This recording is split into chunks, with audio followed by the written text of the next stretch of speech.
Welcome to this very special edition of the KAJ Author's Voice with KAJ, a show where we explore the stories behind the stories. Here we dive into the worlds created by authors, discover their inspirations, and ensure that you, our audience, walk away enriched and inspired. And today we have with us Terry Whalin, editor and author of more than 60 books, has written for more than 50 magazines, and several of Terry's books have sold over 100,000 copies. He is also an acquisitions editor at Morgan James Publishing. He also blogs about the winning life and has more than 1,700 searchable entries, more than 175,000 Twitter followers. Welcome to the show, Terry. AJ, wonderful to be here with you. Thank you very much. You're welcome. Welcome to the show. Welcome to India in this online form, but obviously this is a global show, as we all know. But we'll be talking about your book. We'll be talking about 10 publishing myths. But before that, Terry, let me understand first, how did you get this 175,000 Twitter followers? What do you do there? I've got only 225 followers. What do you do there that I should also be doing?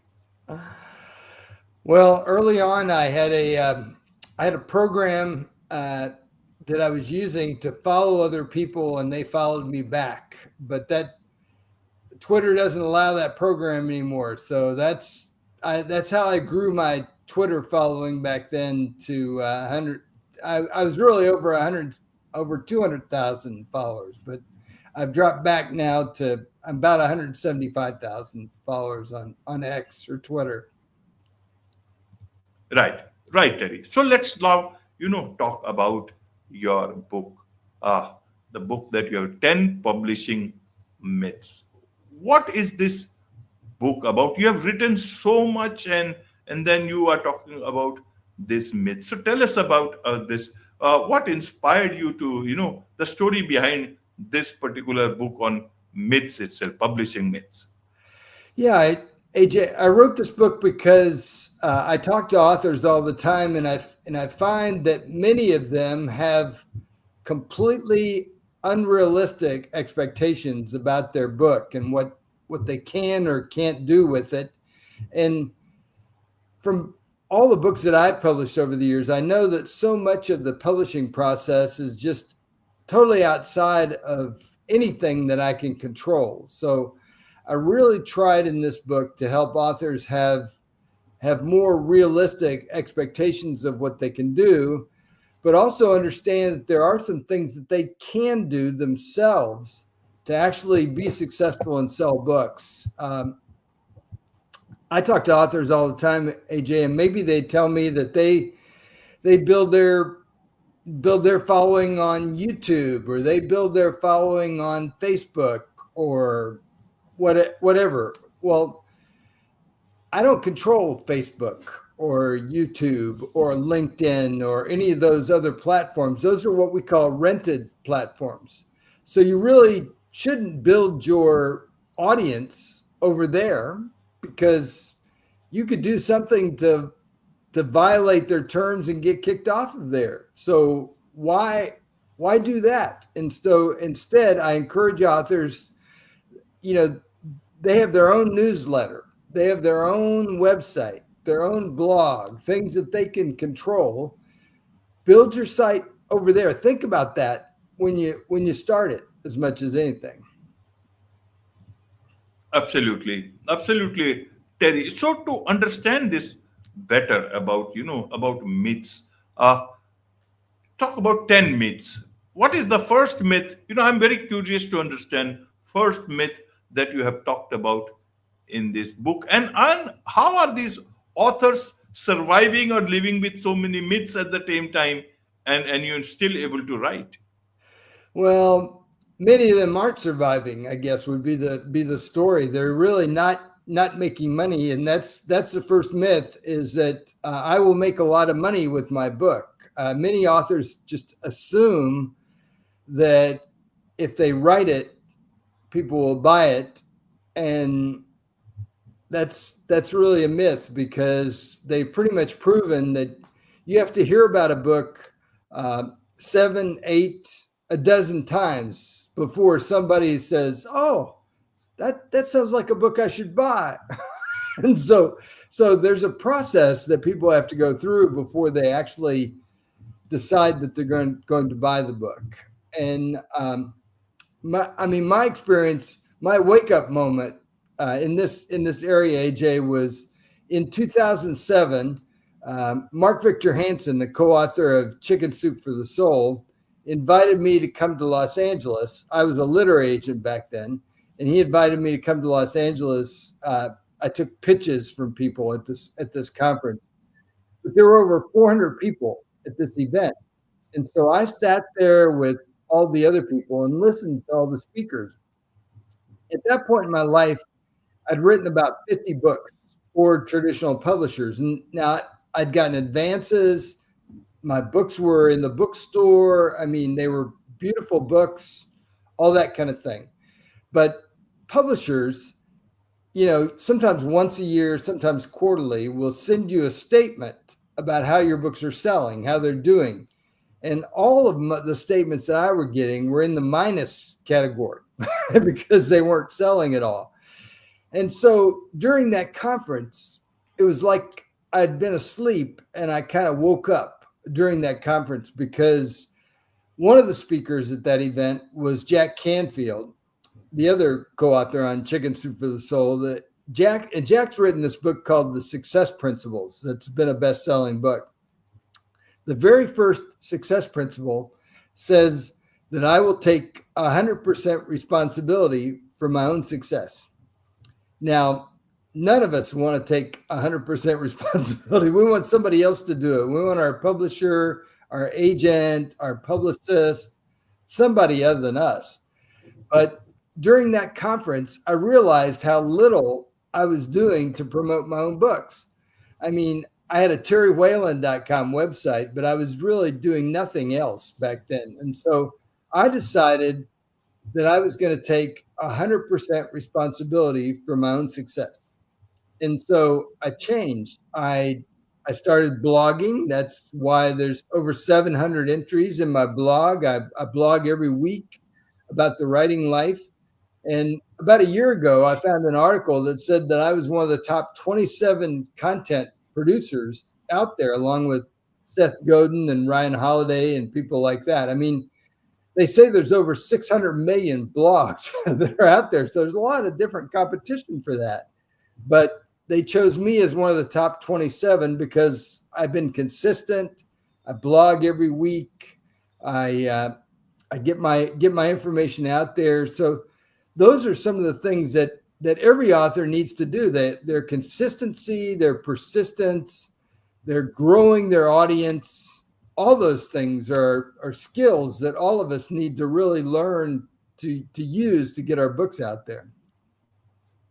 Absolutely, Teddy. So to understand these things better, the most challenging part of writing this book, or was it very easy because you know about all these things and experienced it yourself? Well, it was challenging to put it together in a kind of a concise form, but at the end of every chapter, what I did was I have a call to action for every author. I call that a myth buster action, an MBA. That's something practical that they can do to really handle the material in that chapter. So for example, one of my myths is that I'm not an author. I'm not an author if I don't publish books. I mean, really, any kind of author is an author, whether they write a book or whether they write a magazine article or whether they publish online or wherever they are. That's really a myth. And what I explained in that chapter is I encourage people to write for magazines. Now, part of the reason you want to write for magazines is that books sell a lot less than a magazine does. So for example, if your book sells 5,000 copies in the lifetime of the book, that's a good number for your book. So, but with a magazine article, it's very easy to reach 100,000, 200,000, 500,000 people out there with your magazine articles. So I really, the mythbuster action in that particular chapter, for example, is I encourage people to write for magazines. And you can practice writing. You're writing on a smaller piece of writing than a 50 to 100,000 word book. A magazine article is maybe 500 words, maybe 1,200 words, 1,500 words. You learn how to write a headline. You learn how to pitch a particular publication to reach a particular reader, how to have a beginning, a middle, an end, how to have a point to your article, all these kinds of key things that you can learn and practice with a smaller piece of writing than a book. It'd be much, much easier for you. Absolutely. So, in terms of authors, Terry, how can they turn these misconceptions, and if there are any other misconceptions that you want to talk about, how can they turn these misconceptions into successful outcomes for themselves? Yeah, the best way for them is just to understand how unrealistic their expectations are, and to take practical, realistic expectations. So, for example, when I was gathering the endorsements for this book, Alice Kreider, who's an acquisitions editor at David C. Cook, she told me, she said, "Terry, you're missing the 11th myth." I'm like, okay, what's the 11th myth? And she says, well, the 11th myth should be that if I send my book to Oprah, she'll book me on her show. And I'm like, well, yeah, that's a good myth, because, that's very unlikely to happen. But so what I decided to do, AJ, is I wrote that chapter, the 11th myth, and I give that away in my book. So you can get the 11th myth for free from me if you go to terrylinks.com, terrylinks, plural.com, /11th myth, 11th myth. And that we designed it to look exactly like the book. And basically what I encourage people to do is to, sure, use some publicist to help you get your book out there and market it, but be wise about the kinds of publicists that you use. So, for example, one of the things that almost every publicist will do is the only guarantee they can give you is that they'll charge you every month. And often those publicists charge between $3,000 and $5,000 a month. So, be wise about the people that you hire. Google their names. See what kind of track record they have. Make sure that you get the right person that's going to be the best person for you to promote you. So those are just some basic things that people just forget about doing. When it comes right down to it. I mean, use Google to your own advantage. So when you go to a publisher, don't necessarily take the first person that's knocking on your door. Investigate that publisher. Write the publisher name and complaints or scam, and see what comes up. Sure, we have some people that complain about us at Morgan James, but we're not a scam. We're not a vanity publisher. We've been around over 20 years. We've produced over 6,000 titles, sold 20 million books, 29 New York Times bestsellers. You can't do that unless you're out there doing the right thing for books and helping authors. So people should just use the tools that they have in front of them. They don't even think to do something basic like that, to write the publisher name in and complaints or scam, and see what comes up. Absolutely. And talking about sending a book to opera, why opera? Why do you think just sending a book will get them into a particular show. I want to understand this particular part because I see a lot of people offering. I am obviously just a very newcomer into this particular field, Terry. So, but still, people approach with this book thing in mind, and I can sense it. But I want to understand it deeper. Why do they think that if they send a book, people will book them for their shows?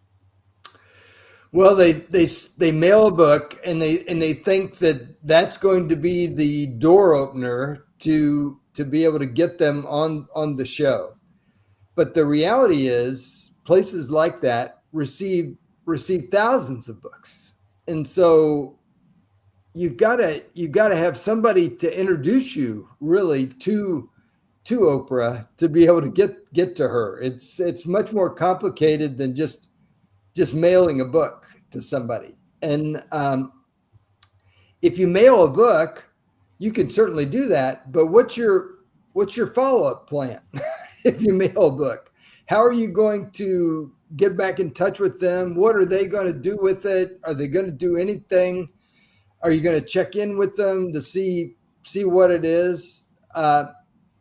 You got to be gentle about the way you follow up too, because the easiest answer to get from people is no, so which is not the answer you want. So you want to follow up in a way like, well, did you get the book?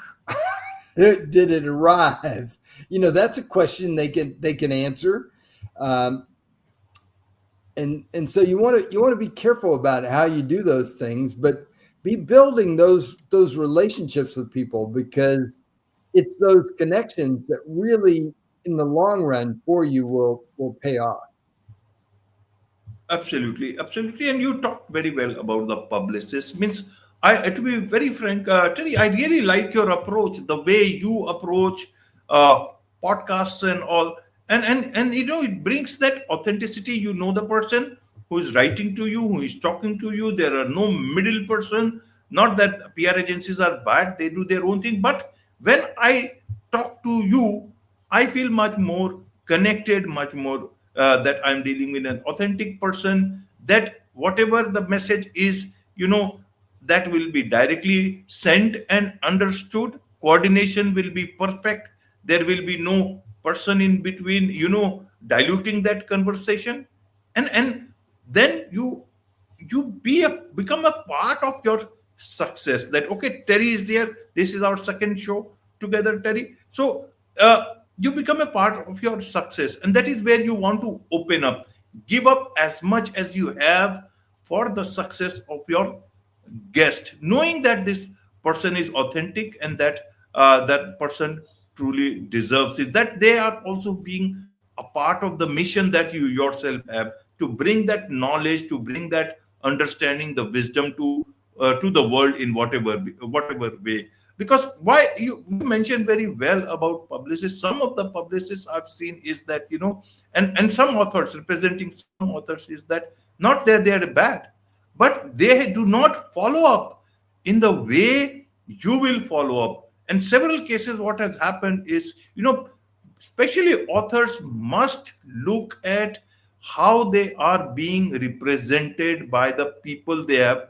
appointed, in spite of giving money. What has happened is, and this is a very point I want to make through this particular episode, is that several times they book the episode, and then they sleep over it, and they forget, and you go online, you are not able to do the show, and then after 20 days they suddenly wake up, and then they suddenly want to again book you, because they have already got your email address. They want to book you through the calendar without even writing one word.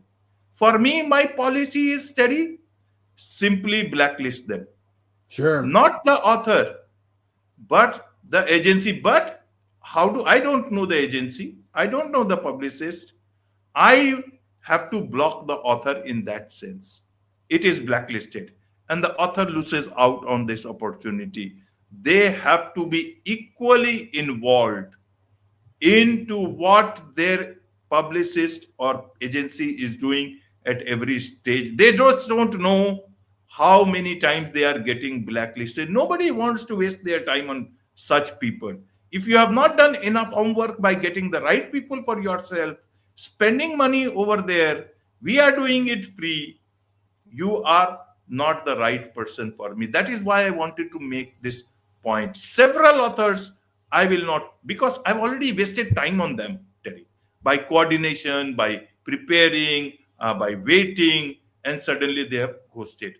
Why should I get them again on my show? And whether you have, it is because of your publicist or whatever it is, at the end of the day, it is your name which is involved. You're exactly right. The author has to be aware of how they're being represented out there and make sure they're being represented by the right person. So, I've